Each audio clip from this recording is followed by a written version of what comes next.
السلام علیکم د قدر وړ لیدونکو په خاص ډول د شهید د یوټیوب چینل مینوالو ستړي مشئ خدای دې وکړي چې ټول ښه او جوړ اوسي ختمن اوسي. قدرمن لیدونکو زموږ نننۍ ویډیو بیا هم د انګلیسي برخې لپاره ځانګړې شوې ده. په نننۍ ویډیو کې موږ تاسو ته د ناون یو قسم راخیستی دی چې هغه کنکریټ ناون دی. له همدې څخه وړاندې موږ تاسو ته د ناون تعریف هم کړی و. د ناون په هدف مو تاسو پوهولی یاست او د همدې څخه وروسته بیا موږ هغه د ناون قسمونه هم تاسو ته ښودلي. په هغې باندې مو هم یوه ویډیو جوړه کړې وه. خو نننۍ ویډیو کې موږ د هغه قسمونو څخه یو قسم راخیستی چې هغه کنکریټ ناون دی. نو انشاءالله په نننۍ ویډیو کې په کنکریټ ناون باندې بشپړ رڼا اچوو چې د کنکریټ ناون نه هدف څه دی او دا کوم ډول ناون دی. تاسو فقط متوجه اوسئ، ویډیو تر پایه تعقیب وساتئ. خرزو مثال کنکریټ ناون ده. دلته موږ یو لنډ غوندې تعریف هم راخیستی دی، ډېر یو ساده تعریف دی. تاسو ګورئ physical things that you can touch. هغه فزیکي شیان چې هغه مثال ټچ شي همدې ته کنکریټ ناون ویل کیږي. یعنې هغه فزیکي شی چې هغه ټچ کیدلی شي هغه د کنکریټ ناون په نوم یادیږي. دلته موږ مثالونه راخیستي دي لکه څه ډول. تاسو دلته ګورئ دا مو پښتو ته هم ترجمه کړی، تاسو یې نوټ کولی هم شئ.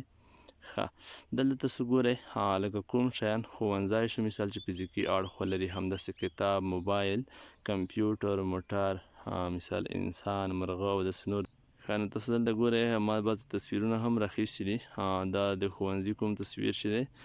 دلته تاسو ګورئ د کتاب تصویر هم دلته ما اچولی دی، موبایل دی، کمپیوټر، موټر، مثال خلک او داسې نور.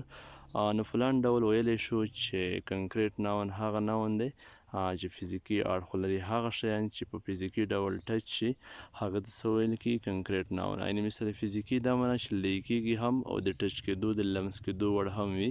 هغه که هر شی وي، لرګی وي، مثال دې نه علاوه مرغه وي، هر څه چې وي، هر څیز چې وي همدې ته موږ کنکریټ ناون ویلی شو.